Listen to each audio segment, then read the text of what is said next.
நான் எழுதுவதை விடவே இல்லை. எழுதுவதற்கு இடைஞ்சலாக இருக்கும் எதையும் அனுமதிக்கவும் இல்லை. கடும் உழைப்பு என்பதற்கு நான் உதாரணமாக திகழ்ந்தேன். ஒரு நாளைக்கு 4 மணி நேரம் மட்டுமே தூங்கினேன். மற்ற நேரங்களில் படித்தேன், எழுதினேன், இலக்கிய கூட்டங்களுக்கு சென்றேன்.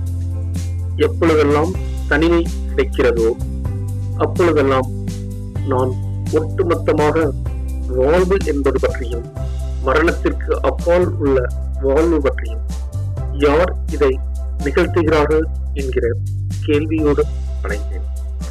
எழுத்து சித்தர் பாலகுமாரன். இரும்பு குதிரைகள் என்கிற நாவலுக்கு ராஜா சர் அண்ணாமலை செட்டியார் அறக்கட்டளை பரிசும், மெர்க்குரி பூக்கள் நாவலுக்கு இலக்கிய சிந்தனை பரிசும், கடற்பாலம் சிறுகதை தொகுப்பிற்கு தமிழக அரசின் 2ஆம் பரிசும், சுக ஜீவனம் நாவலுக்கு தமிழக அரசின் முதல் பரிசும் கிடைத்திருக்கு. வெறும் நாவல் எழுத்தாளராக மட்டுமல்லாது சினிமா துறையிலும் சிறந்த வசனகர்த்தாவாகவே இவர் விளங்குகிறார்.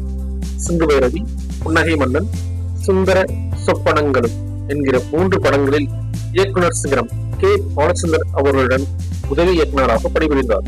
பின்பு குணா, நாயகன், செண்பகத் தோட்டம், ஜென்டில்மேன், காதலன், கிழக்கு மலை, மதங்கள் 7, ரகசிய போலீஸ், பாட்ஷா, சிவசக்தி, உல்லாசம், வேலை, ஜேம்ஸ், சிட்டிசன், மஜ்னு, கிங், உயிரிலை கலந்தது, மன்மதன், கலாபக்காதலன், முகவரி, புதுப்பேட்டை மற்றும் வல்லவன் போன்ற படங்களுக்கு வசனகர்த்தாகவும் பணியாற்றியுள்ளார். இதில் குணா படத்திற்காக சினிமா எக்ஸ்பிரஸ் விருது தரப்பட்டது. ஜென்டில்மேன், காதலன் 2 திரைப்படங்களும் வசனத்திற்காக பல பத்திரிகைகளால் பாராட்டப்பட்டன. காதலன் திரைப்படத்திற்கு மிகச்சிறந்த வசனகர்த்தா என்கின்ற தமிழக அரசு விருது பெற்றார்.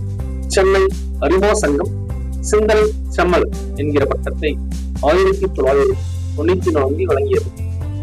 காஞ்சி காமவோடி பீடாதிபதி சத்குரு ஸ்ரீ ஜெயேந்திர பாலகுமாரனுக்கு காஞ்சி காமவோடி ஆன்மீக எழுத்துலக வித்தகர் என்ற பட்டம் வழங்கி கௌரவித்தார்.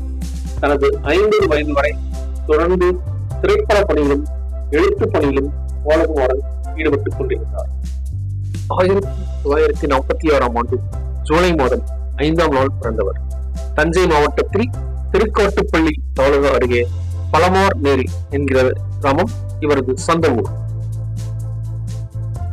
1969 காலகட்டத்தில் கவிதைகள் எழுத துவங்கிய பாலகுமாரன் சிறுகதைகளில் நாட்டம் செலுத்தி 100க்கும் மேற்பட்ட சிறுகதைகள் எழுதினார். 274 நாவல்கள் இதுவரை எழுதியிருக்கிறார். பாலகுமாரன் நாவல்கள் விற்பனையில் முதலிடம் கொண்டவை. இன்றைக்கு செவ்வாய்க்கிழமை. நிலா பகலிலே வரும், ஆகவே லேசாய் குளிரும், மௌனமாய் நறுமணம் வீசும், வீசவே இளமை விழிக்கும், ஊமையாய் உடலும் மாறும், மாறவே இவைகள் பேசும், திரும்பிய நிலமும் போகும், போகவே இதையும் கேட்கும். இன்றைக்கு செவ்வாய்க்கிழமை. இது பாலகுமாரனின் முதல் கவிதை. சிந்தனை துளிகள். குண்டலினி சக்தி பொய்யல்ல, உண்மை. அது கனமான இருப்பு. மனிதர் எல்லா இயக்கத்துக்கும் அதுவே துணை.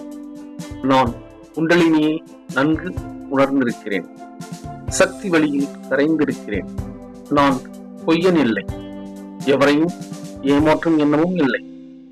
விஞ்ஞானத்தின் வழி மிக பெரியது, மனதின் ஆழ்நிலை மிக மிக பெரியது.